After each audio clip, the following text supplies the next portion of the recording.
Hola, soy Jans y bienvenidos a mi podcast. Tengo el gustazo de conversar en este episodio con mi amigo y colega Jaime, PhD en Geoquímica Orgánica y de Isótopos, cantante, escritor y muy polifacético. Haremos un repaso por algunos temas con algo de controversia y polémica dentro de la ciencia y su comunidad. Viajes, música, comida y arte.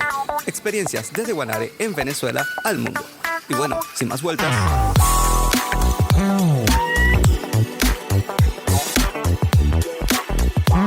Hola Jaime, bienvenido, ¿cómo estás? Hola, Jan Guzmán. No, bien chamo, todo bien por aquí, gracias a Dios.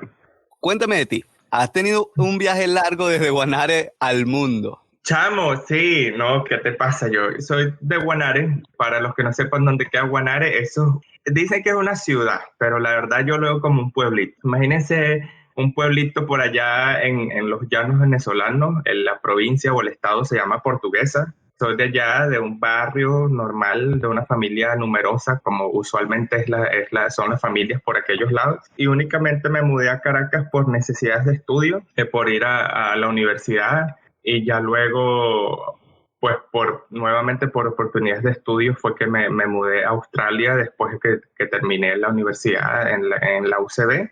Y nada, y después de Australia terminé mi posgrado y luego conseguí empleo aquí en Canadá y por eso me vine para acá. Vamos poco a poco porque ya ahí describiste muchas cosas de las que vamos a hablar. Entonces, te conozco de nuestra amada alma mater de la UCB, de la Universidad Central. Cuéntame ya, después de que te graduaste, cuéntame de tu PhD, cuéntame cómo fue obtener esa beca y todo lo que llevó a esa experiencia. Yo terminé mi licenciatura en geoquímica allá en la Central. Nada, yo empecé como que a buscar trabajo. Bueno, primero me tuve que regresar a mi pueblo porque ahí en Caracas ya no tenía nada que hacer y económicamente no podía seguir viviendo allá en Caracas. Me regresé a mi pueblo y empecé a buscar oportunidades de empleo. Y oportunidades de estudio en el exterior. O sea, yo estaba claro que cualquier oportunidad que saliera primero era la que yo iba a aprovechar. Y mientras eso ocurría, yo daba clases de inglés en un instituto allá en Guanare.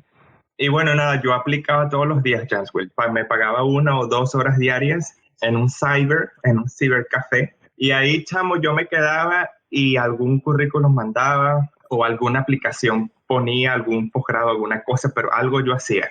Lo otro que yo hacía era que me fui un día a Caracas y repartía currículos en diferentes compañías y lo mismo iba a hacer en Oriente y lo mismo iba a hacer en Maracaibo.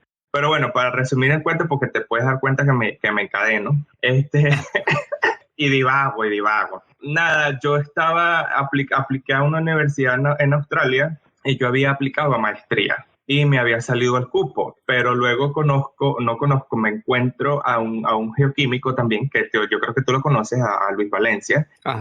Me lo consigo en un evento de una asociación a la que ambos pertenecíamos, y él me habla de otro geoquímico que está en Australia, y me dice, ay, mira, tengo una amiga que está en esa misma universidad, pero creo que está haciendo el doctorado, y nos puso en contacto. Esa muchacha se llama Inés Meléndez, que quizá también la conoces. Y bueno, yo le comunico, le digo, mira, tengo este cupo para maestría, no sé qué, pero ella me dice, Jaime, no hagas maestría, haz directamente doctorado, porque los venezolanos con nuestra licenciatura podemos directamente hacer doctorado aquí en Australia. Y ella me puso en contacto con su profesora, era muy buen grupo y tal, y nada, contacté a su profesora le gustó mi perfil, le gustó las cosas que yo había hecho, y me ayudó a participar por esta beca y bueno, nada, conseguí una beca para hacer doctorado. Terminé, en vez de hacer maestría, pues hice el doctorado allá en Australia, pero fue un poquito de todo. Fue, ¿sabes?, mi motivación de aplicar todos los días, de buscar oportunidades, pero creo que también estoy agradecido de que conocí a Luis y a Inés,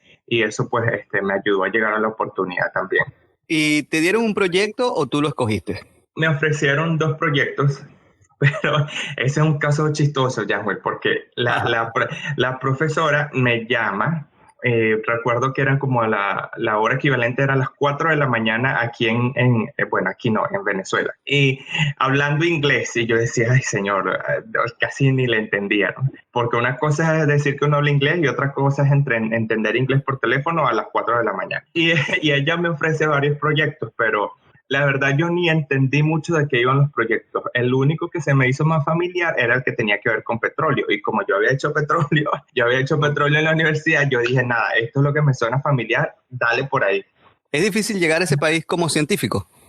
yo no diría que yo llegué ahí como científico, sino como estudiante, ¿no? O sea, llegué ahí y desde el punto de vista de las ciencias, creo que se hacen cosas bastante buenas. O sea, o por lo menos a la universidad que llegué, el grupo es muy prestigioso, es bueno, en inglés sería como el Western Australia Organic and Isotopes Geochemistry Center, que es como el centro de geoquímica orgánica y de isótopos de Australia Occidental. Y chamo, ahí hay plata, ¿o? Ahí hay plata, ahí hay recursos, pero hasta para tirar para el techo. Ahí los laboratorios están muy bien dotados. Así que yo sí creo que tuve mucha suerte en que llegué a un lugar donde pude aprender muchas cosas y donde tenía recursos para aprender. Pero sí, y además que ya tenía tenía la referencia de Inés y ella más o menos me había contado cómo era la cosa. Pero sí, el ambiente, yo me sentí muy, muy bien recibido, por lo menos laboralmente hablando. ¿Y consideras que en la actualidad es fácil o es difícil realizar una publicación científica? ¿Tú tienes varias publicaciones científicas al momento? Sí, yo tengo unas cuantas ya, y sigo trabajando en otras porque, digamos, cuando uno hace investigación es importante que uno publique. Es que ya, ¿ves? Nos vamos a meter a un terreno tenebroso. Es que, mira, no sé, es que una cosa es si yo te hablo como científico o si yo te hablo como Jaime, tú sabes, el que te conoció en la universidad. Pero chamo, mira, yo quiero ser completamente honesto, aunque me maten por esto después. Yo creo que al principio es difícil como todo porque uno no tiene experiencia. Sobre todo si el inglés no es tu lengua materna, entonces tienes que aprender a escribir y todo eso. Entonces eso toma un poquito de tiempo, como que aprender a escribir un artículo en inglés. Pero hay muchos factores, Janwell. Obviamente depende de la calidad de tu aporte científico, pero también hay mucho, ¿cómo diría yo? Como que depende, hay mucha politiquería también detrás de eso. Porque al fin y al cabo, cuando uno publica algo, hay un jurado y ese jurado lo integran otros científicos como tú. Normalmente tienen un mayor nivel, pero nada, son seres humanos. Son seres humanos que les puede gustar lo que tú has hecho, pero también pueden pensar que estás completamente equivocado, aunque tú tengas evidencias, aunque pruebes y tengas todo un buen argumento. No sé, o sea, yo creo que depende mucho de ese componente humano que tiene la revisión. Y eso lo observas, por ejemplo, porque yo a veces he publicado cosas que cuando recibo la evaluación, a un jurado le encanta, no sé qué, y lo pone así como que la cosa mejor, que qué grande es este muchacho. Pero el otro de repente dice, ay, no, eso no tiene nada, eso no es para nada relevante. Hay que jugar con eso, pues hay que jugar con eso, pero uno mejora con la experiencia. Yo creo que cada vez más yo pongo mejor mis ideas y sé cómo plantearlas y cómo pueden funcionar para cualquier audiencia. Sí, siempre va a haber ese juego de intereses, como dices tú, todos somos seres humanos y es difícil ser objetivo. Y que no nos enseñen eso tampoco, chamo. Yo en la universidad, yo hubiese querido que nos hubiesen dado una materia que fuera de eso, como que scientific writing o como de escritura científica, una cosa así. Pero bueno, ya será para la próxima Venezuela. Sí, la próxima generación de científicos. Bueno, mencionaste Australia. Cuéntame ahora de tus viajes. ¿Fue por decisión propia? ¿Siempre lo habías querido o planeado? ¿O la vida te llevó por ahí? Como por ejemplo la beca que te llevó a Australia. Nah, si le haces esta pregunta a mi tía diría, señor Jansfield, cuando Jaime era un niño, yo soñé que él iba a recorrer el mundo. Esa es la teoría de mi tía. Pero no, mira, yo sí estaba claro, como cuando yo estaba ya a finales de bachillerato o entrando a la universidad, yo sí estaba claro de que yo quería hacer un posgrado en el exterior. Entonces como que esa meta estaba, pero nada, yo pensaba, bueno, ir a hacer un posgrado en el exterior y listo.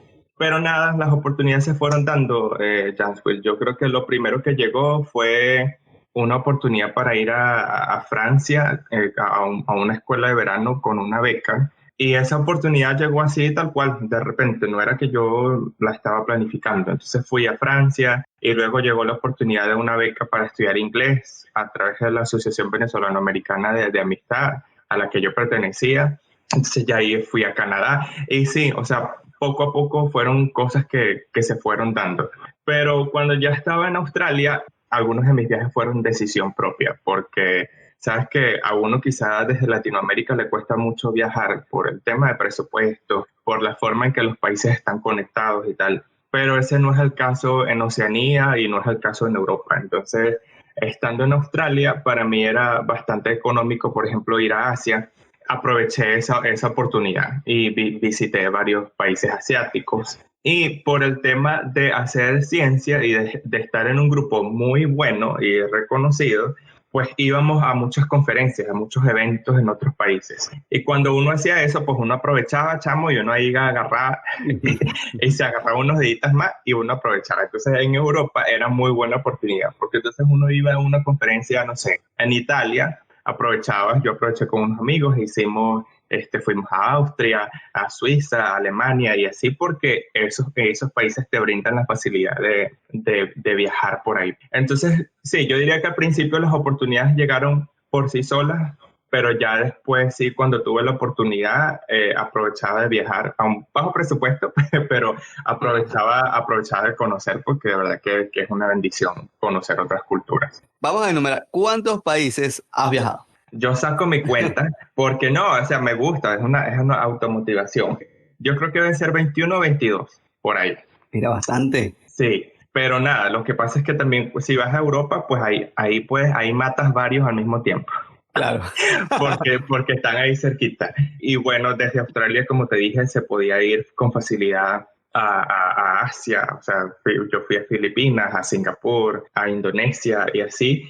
Y donde he visitado menos es por supuesto, en América, porque solo he estado en Estados Unidos, en México, en Canadá y en Ecuador, pero no he tenido la oportunidad de visitar el sur y que quisiera.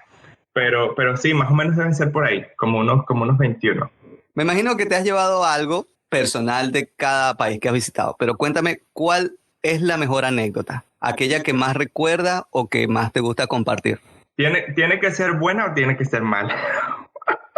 Podemos hablar una buena y una mala. O puede ser una chistosa también. Vamos a hacer un top 3. Un top 3, ¿ves? Ya inventamos una nueva sección. No, agradéceme. Dame Por después supuesto que sí. 15%. Mira, vamos a empezar con la buena. Sí, buena viéndolo desde el punto de vista positivo. Cuando yo fui a Indonesia, yo fui en parte fui a Indonesia por enamorado, pero como yo no, o sea, tenía que conseguir algo también productivo que hacer, yo encontré una fundación que hace voluntariado, que hace labor social en la capital, se llama Yakarta, la capital. Y bueno, nada, yo dije, me voy a involucrar con esta gente, por si la parte romántica no me va bien, por lo menos hago algo productivo. Entonces, nada, me puse en contacto con la fundación, se llama Intercultura, e hice voluntariado con ellos. Y este voluntariado se trataba de visitar las comunidades más pobres en los hacinamientos ahí en plena ciudad. Eso es lo más, ¿cómo diría yo? Es la pobreza más dramática que yo he visto en mi vida. O sea, eso no se compara con cualquier cosa que yo haya visto, ni siquiera en mi propio país. Fue una cuestión que mis ojos necesitaban ver para darme perspectiva y enseñarme lo afortunado también que yo era. Entonces, bueno, fue como que bastante, eh, no voy a decir traumático, pero sí es algo que se grabó en mi memoria, visitar esas comunidades, las condiciones en las que viven. Imagínate, Jasmine, es como tienen una hilera de cuartitos pequeños, uno al lado del otro. Cada cuartito será como, no sé, 3 metros cuadrados quizás. Y en cada uno de esos cuartitos vive una familia completa. Sí, y luego hay uno de esos cuartitos, es la cocina comunal, o sea, es la cocina que todos comparten. Y eso era una cosa sucia, maloliente. Vi las ratas con mis propios ojos, cómo andaban por ahí correteando. Y yo decía, ¿cómo esta gente vive en estas condiciones? Y lo peor es que ellos te dicen que ellos construyen esos ranchitos y cuando al Estado le provoca o cree conveniente, va, los destruye todos Entonces ellos tienen que moverse a otro lado y volver a hacer ranchitos en otro lado. Pero bueno, la historia que más recuerdo es cuando estamos hablando con una de las señoras de una casa de familia. Claro, teníamos traductor. Y yo le digo a la señora, como siempre he salido, yo le digo a la señora, pero bueno, señora, ustedes que cuál es la meta que ustedes tienen cuando usted va y trabaja y no sé qué, cuál es su aspiración. Y me dice la señora, que por cierto no me miraba la cara, me dice, bueno, mire, yo trabajo porque primero hay que traer comida aquí para la casa y yo trabajo para darle educación a mis hijos, porque de esa forma yo quiero que mis hijos algún día sean como usted. Y yo dije, señor, o sea, yo quería llorar en ese instante. Yo dije, Dios mío, aquí fue, aquí agárrenme. Pero nada, fue muy conmovedor. Y nada, yo creo que me inventé un chiste, una cosa, porque obviamente yo no iba a llorar delante de esa señora, pero yo dije, imagínate tú, que un tripón, como decimos en mi pueblo, un chamito de Guanare, no sé qué, parado aquí en Indonesia, y que una señora le diga, lo vea como un ejemplo, y que quiera que sus hijos sean como ese muchachito de Guanare. Yo dije, Dios mío, no, aquí fue, ¿qué premio Nobel ni qué premio Nobel? Esto para mí es suficiente. Y esa es la mejor anécdota que tengo. Ay, viste, hablé más de lo que debía, pero todavía me No, falta la peor y la cómica. no, pero está muy bien. O sea, ese tipo de experiencias te cambian la vida. Pero bueno, vamos con la peor. No, esta es más como la chistosa. Ahí mismo en Indonesia, en otro de los voluntariados que me metí, de salido también, estuve con un voluntario y después que terminamos la actividad, el voluntario era local, y después que terminamos la actividad, él me dice, mira, si quieres yo te doy la cola, que me daba, ay, bueno, ¿cómo se dice? En Venezuela se dice dar la cola, pero que Sí, los demás se entienden. el aventón. El aventón, pues, que te lleve de regreso. Me dice, si quieres te llevo de regreso al hostal. Y yo, bueno, chévere. Imagínate yo, un desconocido en Indonesia, uno local, y a mí se me ocurre dejar que un extraño me dé la cola. En una moto, de paso. Entonces me dice, no, bueno, la moto está, la paré por allá en el edificio, detrás del edificio, no sé dónde. Yo dije, aquí fue. Sé cómo a mí se me ocurre ir con un extraño detrás de un edificio, no sé dónde, a buscar la moto. Es que solamente a mí, por inocente, guanareño. O sea que el pueblo no perdona, chamo, el pueblo no perdona. Entonces, nada, voy y me monto yo en la moto, que sería como la segunda vez en mi vida que yo me monto en una moto. Y agárrese ahí, yo. Y esa ciudad el tráfico es peor que Caracas. Es una cosa, es horrible, el peor desorden que te puedes imaginar.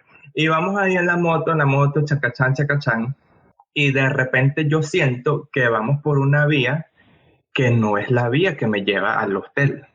Y yo dije, ay Dios mío, dije yo, aquí ya secuestraron, venezolanos secuestrados en Yakarta. Yo dije, aquí fue, porque a mí me habían dicho, mira Jaime, en Yakarta no te van a matar, probablemente no te roben y tal, pero ahí secuestran. Y yo dije, nada, aquí fue, dígame. Y yo decía, pero Dios mío, si yo me veo morenito y todo como esta gente, y, y con todo y eso, ¿me van a secuestrar? No, salado. Pero nada, y dije, chamo, yo estaba listo, yo dije, yo de esta moto, yo salto. Si seguimos unos 5 minutos más y este muchacho me lleva a un sitio que yo no reconozco, yo me tiro, me lanzo de aquí, así caiga en el río. Que el río, por cierto, es un río podrido. Entonces, nada, el chamo así como me ve asustado y tal, y le digo, mira, pero ¿por qué vamos por esta vía? No sé, no me parece familiar. Y me dice, no, mira, esta carretera no es doble vía. Para llegar al hostel, a juro, tenemos que tomar esta vía para después dar la vuelta no sé dónde y tal.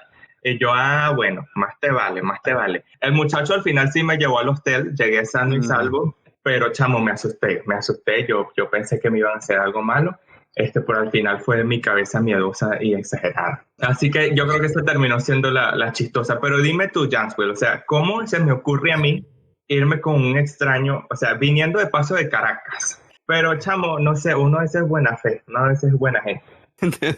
Realmente para nosotros como venezolanos te diríamos que te pasaste. Me pasé, es que me pasé, pero bueno, aquí estoy sano y salvo y estoy hablando contigo.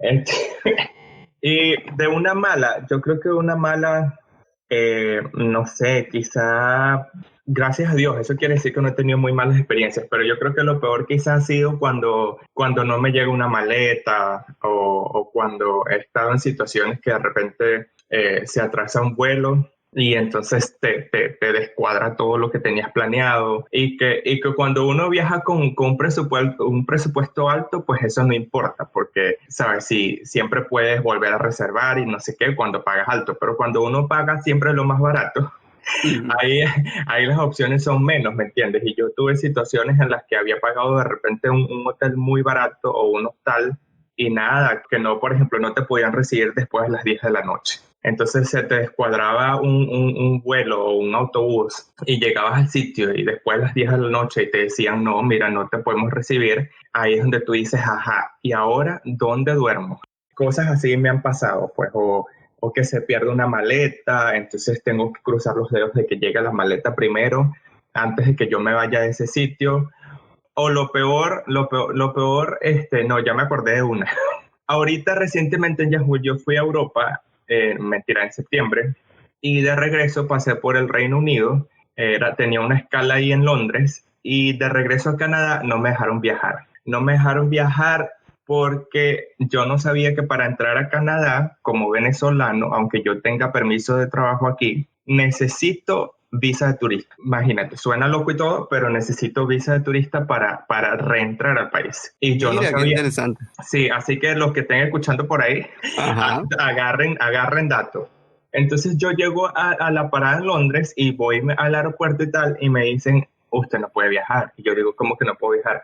No, que usted no tiene visa para entrar a Canadá. Y yo, sí, mira, aquí está mi permiso de trabajo y tal. Y me dicen, no, usted como venezolano necesita visa de turista para entrar. Y nada, chamo, me tuve que quedar ahí en Londres y aplicar a una visa de turista como venezolano, cruzando los dedos que me llegara lo más rápido posible. Y bueno, me quedé varado. Lo peor es que mi visa para Londres, mi visa para Inglaterra también se vencía. Oh, Entonces yo dije, bueno, o sea, o sea, que yo no sé qué va a pasar. Y entonces yo me quedé ahí de hostal en hostal, alquilaba día por día porque yo decía, apenas me llega el pasaporte con la visa, yo me voy. Y entonces nada, era como día tras día de incertidumbre y de incertidumbre. Y finalmente cuando me llegó el pasaporte con la visa de turista, chamo, me llegó y al día siguiente se me vencía la visa para el Reino Unido. Entonces yo llamo, me llega el pasaporte, llamo a la aerolínea y le digo, mira, necesito irme, el pasaporte ya llegó y tal. Y me dicen, bueno, señor, ¿cuándo desea irse? Yo le dije, me tengo que ir ya. ¿Por qué? Porque mañana se me vence la visa para estar aquí en el UK. Y bueno, nada, conseguí el primer vuelo, fue el del día siguiente, y así que me fui del UK el mismo día que se me vencía la visa. Llegué aquí a Canadá y fue un respirito. Y sin embargo, cuando llego aquí, todavía me mandan como a segunda inspección y yo dije, ay, ¿y ahora qué? Pero no, fue como que quisieron verificar que sí tenía la visa correcta y tal, y el muchacho me dice, el policía me dice, no, mira, hiciste lo correcto y tal, qué bueno que pediste tu visa nueva y no sé qué, y ya sabes para la próxima lo que tienes que hacer. Pero fue súper angustiante porque fueron 2 semanas de incertidumbre todos los días sin saber si me llegaba la visa o no, y la otra se me iba a vencer X. Pero bueno, ahora conozco Londres, así que dime qué quieres de Londres. Me aprendí todas las calles, eso lo caminé de arriba para abajo porque, claro, no tenía más nada que hacer. bien, bueno, siempre se saca algo positivo de todo, ¿no? Pues sí, y toca, Yamil, y toca porque uno tampoco se puede ahogar en la catástrofe. Exacto. Imagínate que te hubiese quedado encerrado en el hostal todos los días, te mata la depresión allá. La desesperación de no tener los documentos a tiempo. Sí, lo bueno es que en ese hostal, en uno de los hostales donde me quedé, daban desayuno y era muy buen desayuno y era todo lo que te pudieras comer. Y ahí Uf. yo aprovechaba. Bueno, algo es algo. Mira, ¿qué país, cultura o ciudad te dejó así como boquiabierto? Uno que te haya dejado así que tú digas, wow. Vamos a ponerlo por motivos buenos para no desplazarnos Sí, a hablar mal de nadie, por decirlo así. sí.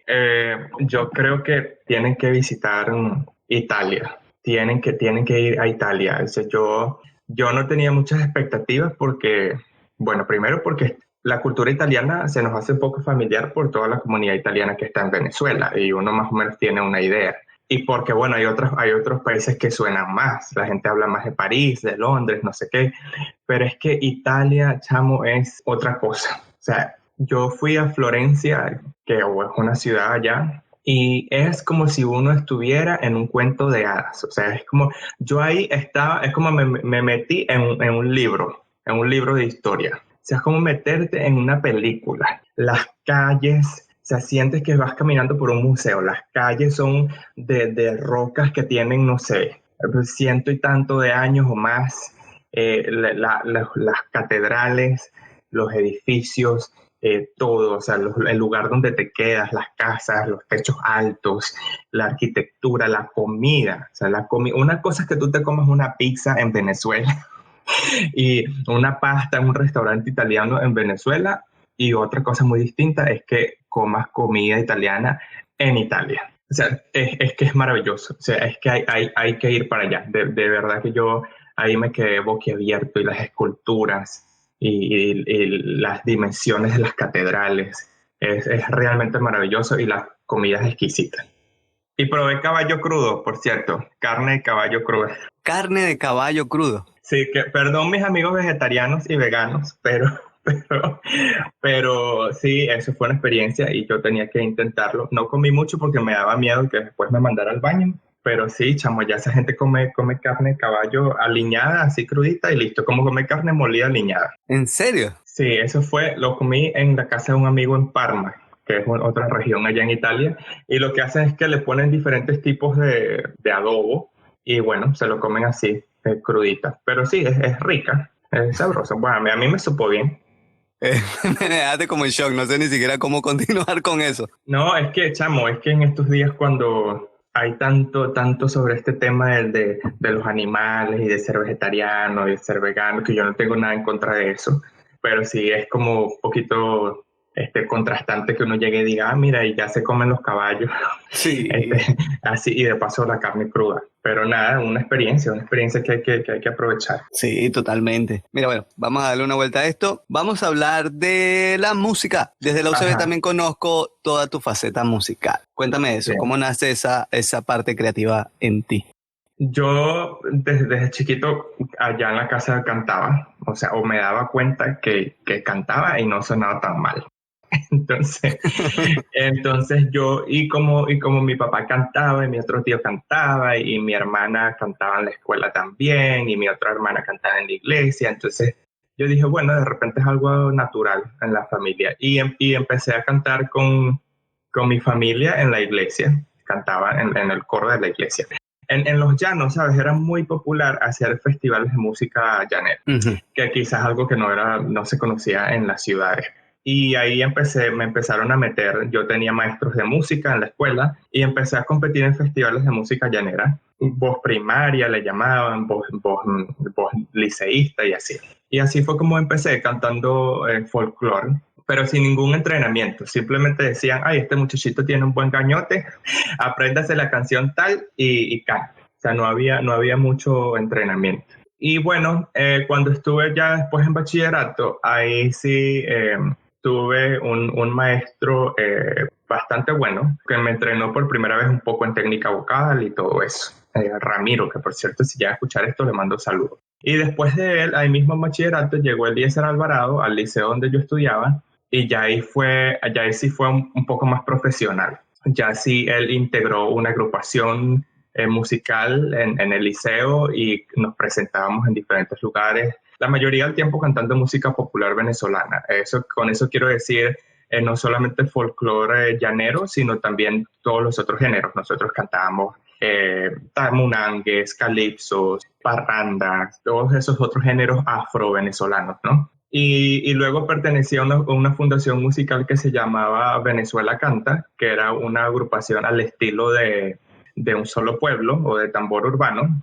Y con ellos también tuve entrenamiento y nos presentábamos siempre en todas las actividades de la ciudad. Y así fue como digamos, nació ese interés por la música. Y hasta la faceta de la universidad, que ya ahí sí fue el top, porque ahí sí entrenamos con el profesor, el maestro Euronava, que Euronava es una eminencia y tiene, o sea, es académico y fue formado en Nueva York y es lo mejor de lo mejor. Entonces, con el entrenamiento con él, sí, creo yo que ese fue el cambio del Jaime que sabía más o menos cantar o que le gustaba la música, al Jaime que es cantante y al Jaime que es intérprete y al Jaime que conoce su instrumento, o sea, que es su voz y que lo sabe manejar. Yo creo que la universidad sí fue como que ese cierre para formarme como artista que canta, ¿no? Totalmente, qué hermoso recordar al maestro Euro, vale, tenía tiempo que no pensaba en el maestro.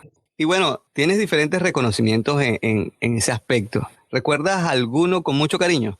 Bueno, lo que pasa es que esos nombres, esos reconocimientos son llanerísimos, pero y que con esto me van a echar broma.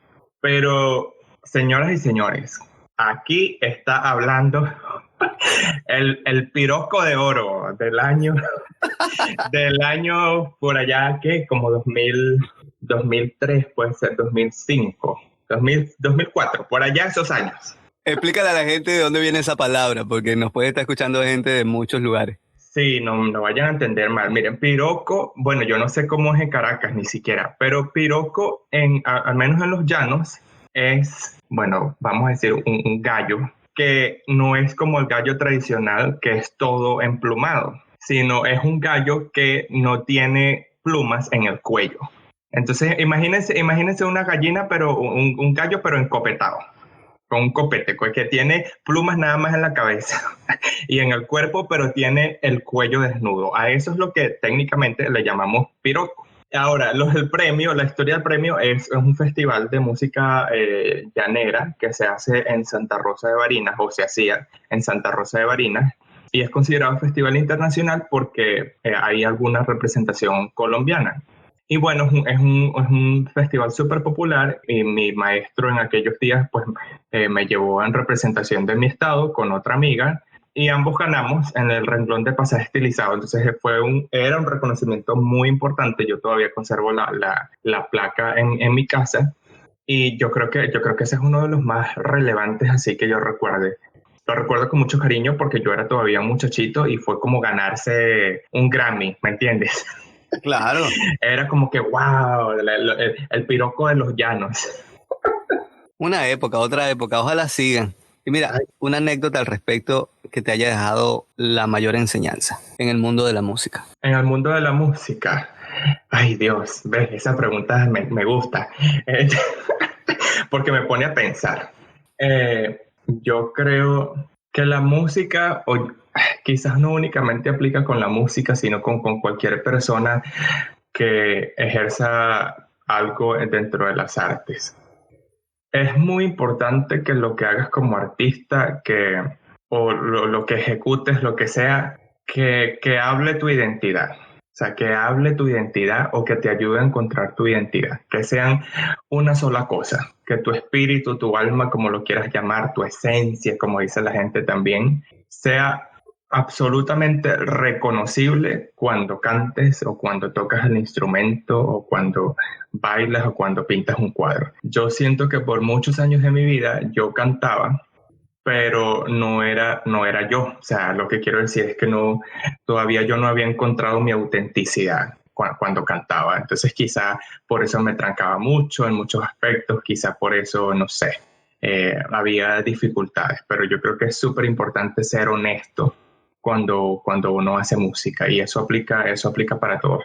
Y así como yo, vi a un montón de gente que cantaba muy bien, pero sabes, esa gente que tú dices, oye, pero todavía no me mueve, no me pasa nada. O sea, cuando esa persona canta, no me pasa nada. Y creo que es porque no son honestos cuando hacen música. Entonces, yo creo que esa es de las mejores enseñanzas quizás que me ha dejado.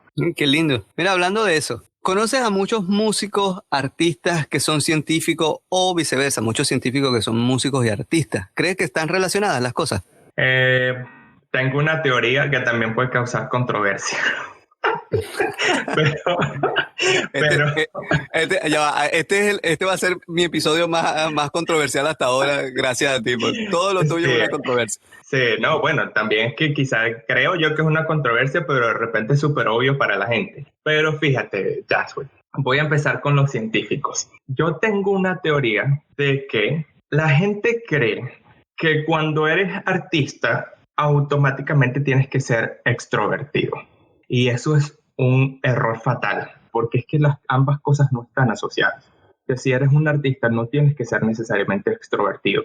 De hecho, hay muchos cantantes que en el escenario son un volcán, pero detrás del escenario son una persona común y corriente, a veces hasta tímidos.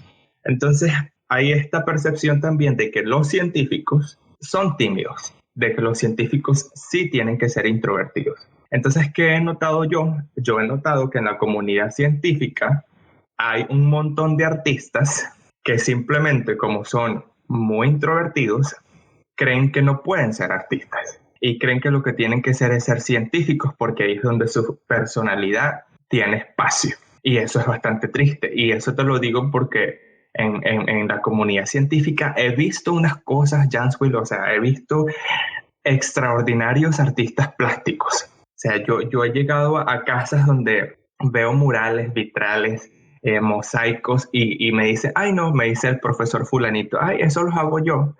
O he visto gente que tiene talentos extraordinarios para la música, para la pintura, dentro de la comunidad científica y que simplemente nunca creyeron que eran suficientes, o sea, nunca creyeron que tenían la personalidad para ser artistas. Y eso a mí me parece bastante triste. Así que creo que siempre se pueden hacer las dos cosas. Creo que no están íntimamente relacionadas porque quizás la ciencia es mucho más estructurada, mucho más rígida, mientras que en las artes hay fluidez, hay más espontaneidad, hay más libertad. Entonces no son cosas completamente que son sinónimos, pero quizás son necesarias para mantener el balance y quizá por eso es que muchos científicos hacen un poco de arte para tener esos espacios de libertad. Pero gente, no se crean ese cuento. O sea, si los que nos escuchen aquí hoy, si tienen un talento artístico de lo que sea, no necesariamente tienen que ser la persona más extrovertida del mundo. O sea, precisamente ese talento artístico es el que les va a permitir por un momento ser y llegar a otros corazones y transformarse en otra persona. Entonces no tienen que ser extrovertidos. Qué lindo, Jaime, gracias. Bueno, o sea, filosófico y todo. Mira, y hablando de eso también, ¿consideras que hay algún mal género o alguna música mala? Ay, Jansui, pero bueno, pues. O sea, más controversia. Chamo, mira, yo te voy a ser sincero. Yo creo que no. O sea, yo creo que no. Hay géneros que quizá yo no disfruto de la misma manera. Yo, por ejemplo, no disfruto mucho el vallenato, algún tipo de vallenato. Pero no quiere decir que sea un género malo, porque hay un montón de gente que le gusta el vallenato. Y lo mismo puede pasar con algunas canciones de bachata. O de repente no se trata tanto del género musical, sino de la letra, que quizás no la disfruto mucho. Pero yo creo que no hay género malo. Y que las cosas tienen que cambiar, Janswell. Entonces, por ejemplo, ahora todo este tema con Bad Bunny. Que Bad Bunny, no sé qué, bla, bla, bla. Pero, por ponerte un ejemplo, la primera vez que la mujer usó traje de baño, se consideró que era la cosa más obscena del mundo. O sea, era como que catástrofe. ¿Qué es esto? O sea, que una mujer usando traje de baño, que ¿cómo va a ser posible? O sea, fue lo peor que pudo pasar. Lo mismo cuando usaron bikini o cuando se pusieron pantalones. Entonces, eso es natural en los seres humanos, que siempre vamos a creer que algo nuevo, que algo que es diferente, es como lo vamos a juzgar y vamos a creer que es lo peor del mundo. Entonces, sí, yo no disfruto quizá muchas de las letras de Bad Bunny, porque creo que no es, digamos, no es un castellano al que estamos acostumbrados, a veces ni siquiera es un castellano. Pero las cosas tienen que cambiar, y las cosas tienen que cambiar, y hay un público y hay una generación que le gusta y escucha ese tipo de música, y eso es absolutamente válido. Ahora, ¿qué sí quiero yo? Yo sí quisiera que las opciones estén allí por mucho tiempo. O sea, yo sí quisiera que aunque las cosas evolucionen, igualito sigan existiendo cantantes de balada, sigue existiendo la balada, la música romántica, porque las opciones tienen que estar allí para los que les gusten. Entonces yo no creo que haya un género malo. Defiendo que tienen que haber opciones y que bueno, que las cosas cambien. Además, Janswell, si uno mira mucho de los cantantes en inglés, de los 80, de los 90, o sea, tú miras esas letras y eso no era inglés. O sea, ahí no había gramática, ahí también se usaban malas palabras y tú no veías a la comunidad anglosajona pegando el grito al cielo porque usaron una mala palabra o porque dijeron ain't y no dijeron are not or is not. ¿Me entiendes? Sí. porque rompieron una regla gramatical. Habían opciones y a ellos no les parece una tragedia, pero creo que nosotros como tenemos mucho arraigo nuestro idioma y no sé qué, entonces sí nos causa un poquito más de trauma. Pero no, que viva la música en cualquiera de sus formas. Yo creo que siempre ha habido una lucha por mantener el status quo y ya. Y también puede ser que hoy en día, como el mundo es más mediático, hay más comunicación entre todos y sabemos eso. Porque lo que tú dices, de repente en los años 60 sí hubo gente que se quejó, pero no llegaba a las masas y al final lo que prevalecía era precisamente la música y el mensaje que daban esos artistas. Y de repente hoy día es más la lucha de la gente que está en contra porque siempre hay haters y todo ese tipo de situaciones. Bueno, sí, eso es muy buen punto también, las redes sociales. Ahora vamos a hablar de lo que me llevó a contactarte, de tu libro, Noche de uvas que han fermentado. ¿De qué trata? ¿De dónde nace? ¿Por qué ese título? Sí, mira, espero no, esto sí, prometo que esto no va a ser controversia. No, bueno, el libro nace porque yo comúnmente escribo o escribía como un hobby, pero sabes que si, no sé, un día agarraba un cuaderno, escribía, no sé qué, para pasar el rato, para sentirme mejor y tal. Pero durante mi último año en Australia, o mi último año y medio, fue bastante complicado por diferentes razones personales y de empleo y no sé qué.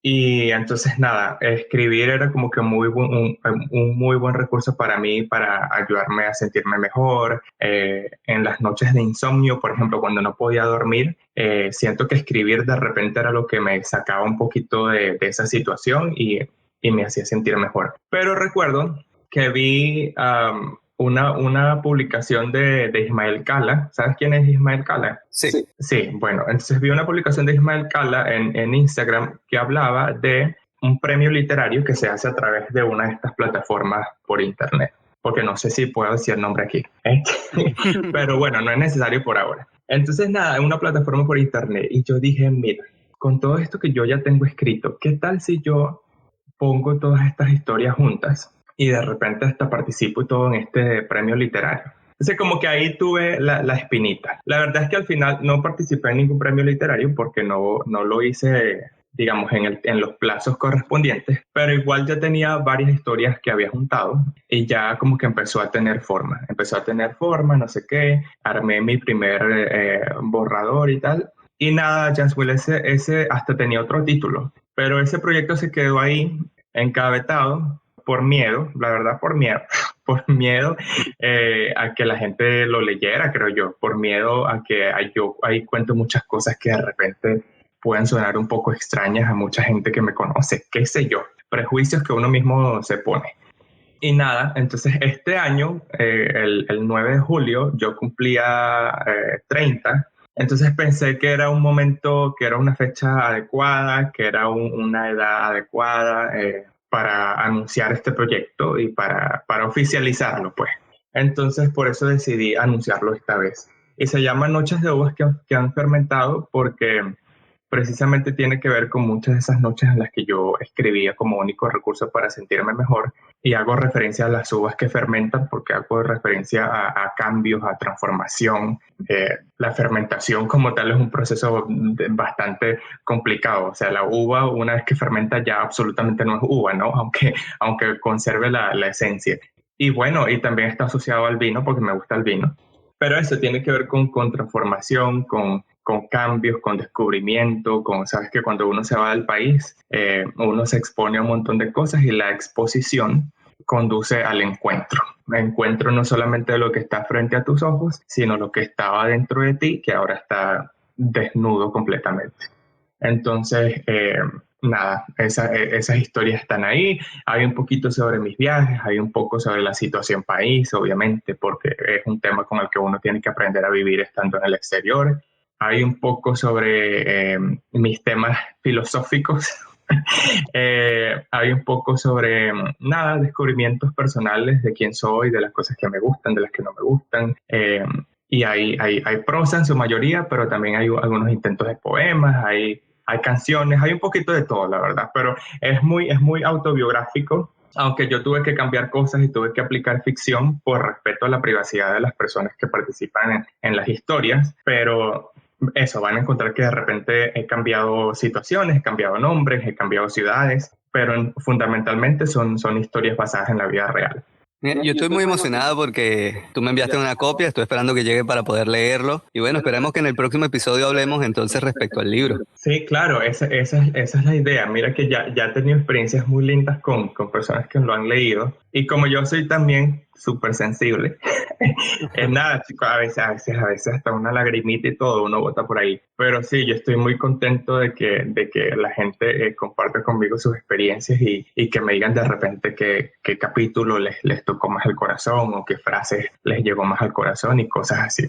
Y mira, y viene más en camino, tiene una segunda parte o como nazca. Si nace, nace y si no, no. Sí, yo creo que como venga, pero sí hay una, en el libro van a encontrar una parte donde yo digo que sigo prometiendo escritos e historias como la alcaldesa, como una alcaldesa. Pero al final del libro yo dejo como un poquito algunas opciones de cosas en las que quizá pueda desarrollar un poco más. Y creo que va a valer la pena porque una de las cosas que me han dicho algunos lectores es que siempre tienen preguntas de ¿y qué pasó con fulanito? ¿Me entiendes? ¿Y qué pasó con fulanito de tal? ¿Y tal persona? ¿Y después qué pasó? Entonces yo creo que de repente sí vale la pena que elabore un poco más en ciertos personajes, obviamente respetando su identidad y su privacidad, pero sí hay cosas que valen la pena desarrollar, historias de personas que están ahí porque son historias de las que podemos aprender mucho también. Y mezclando un poco todo, ¿te inspiró o inspira alguna canción, género específico mientras escribías? Sí, por lo general, si quiero escribir algo triste, si es algo así, tú sabes, intenso, oye, sí, me ayudan mucho las baladas. Me ayudan las baladas, no sé, me ponen como en situación. Y tengo que decir, aquí se pueden hasta reír y todo, pero descubrí, ay, Janwell, me encantan tus preguntas, tengo que decirlo. Gracias. Mira, descubrí, yo no sé si tú conoces a un grupo mexicano que se llama Pandora. No sé si has escuchado. No me suena ahorita. Bueno, es que no te va a sonar porque eran populares en los 80. No. Pero ese grupo fue un boom en los 80 y luego 90, 2000 y así, no fueron populares, pero igual, ¿sabes? Hacían conciertos, colaboraciones con tal y cual persona. Y ellas en el 2014, creo, tuvieron un álbum de colaboraciones con diferentes artistas, con Nobel, bueno, con varios cantantes de baladas. Y tienen unas canciones hermosas y hacen unas armonías hermosas y nada, yo pongo esas canciones y es que después te voy a enviar el link porque son muy buenas cantantes, hacen muy buenas armonías y las colaboraciones con estos artistas son muy lindas canciones. Y nada, si yo quiero escribir algo romántico, triste, intenso, no sé qué, pongo Pandora y listo. y por ahí me voy. Pero sí, yo creo que de música son las que más me tocaban el corazón en ese tiempo. Y claro, siempre hay opciones de Sam Smith, de canciones en inglés, o Adele, ese tipo de cantantes, o hay este otro Sam Scott, que también es británico, que también me gustan mucho sus canciones, también los pongo bastante. Para finalizar por ahí, ¿qué otros proyectos vienen? ¿Qué podemos esperar de Jaime?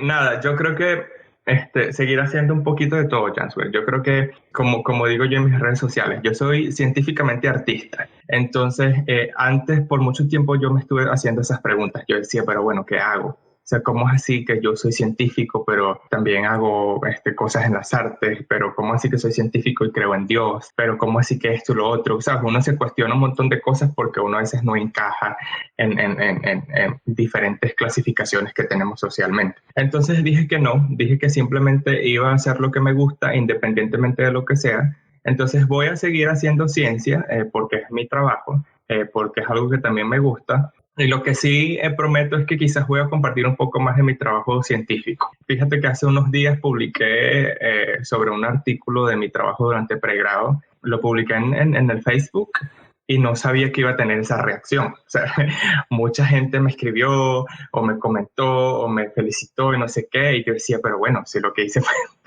fue publicar eso. Pero sí creo que de repente es interesante que la gente escuche un poco más sobre la ciencia que yo hago. Y sobre todo porque tengo unos puntos de vista que quizás no es lo que se dicen en los medios. Y yo como geoquímico, que entiendo el planeta, bueno, y tú lo sabes también porque eres geoquímico, creo que es una voz que se necesita ser escuchada respecto a tópicos como cambio climático, respecto a tópicos como lo que ocurre con los ecosistemas, lo que ocurre con los recursos de energía y todo eso. Entonces prometo seguir usando mis plataformas para seguir hablando de ciencia. Seguiré haciendo música. Yo había empezado a tener presentaciones musicales aquí en Calgary antes de COVID, pero luego COVID llegó, entonces todo eso se paró, pero sí voy a seguir haciendo música, fundamentalmente a través de mis redes, que les cuento, me pueden conseguir en mi Instagram, es Jaime César Oficial, con 2F, y mi página de Facebook, que es Jaime César. Sigo ahí publicando música, sigo publicando poesía, prosa, a través de mis redes sociales, pero por ahora no tengo un proyecto de escritura en puerta. Y nada, básicamente música y las ciencias, hablar de las ciencias y que me sigan en mis redes sociales para que consigan material y se distraigan allí por ese medio. Y otro proyecto nuevo que voy a empezar, que les contaré después para que se conecten.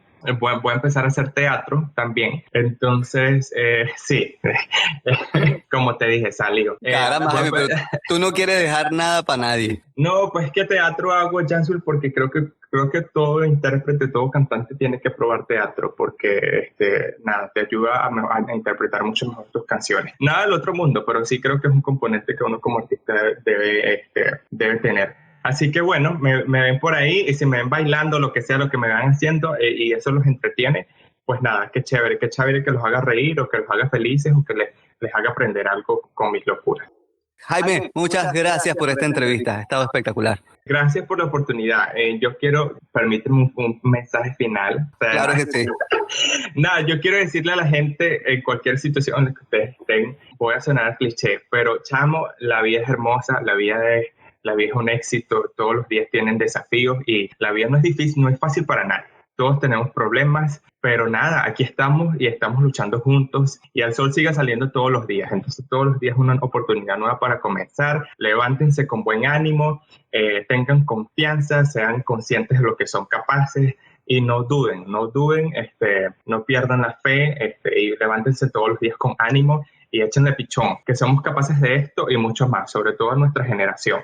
No se derrumben, que simplemente nos tocó cambiar la historia, nos tocó este momento histórico, pero a nada, hay que hacerlo con valentía, hay que hacerlo como superhéroes y hay que hacerlo con sonrisas, porque nunca hay que dejar de sonreír. Y pues bueno, yo no los conozco, pero los quiero mucho y les mando todas las buenas vibras y le agradezco a Yahweh por esta oportunidad y por esta conexión y que ojalá se mantenga para una próxima oportunidad y personalmente hablando también. Y bueno, te deseo a ti también, Yahweh, todo lo mejor con este proyecto y con los proyectos que tengas, donde estés. Y nada, para adelante, siempre para adelante, que somos gente buena. Amén, Jaime, muchas gracias a ti, de verdad.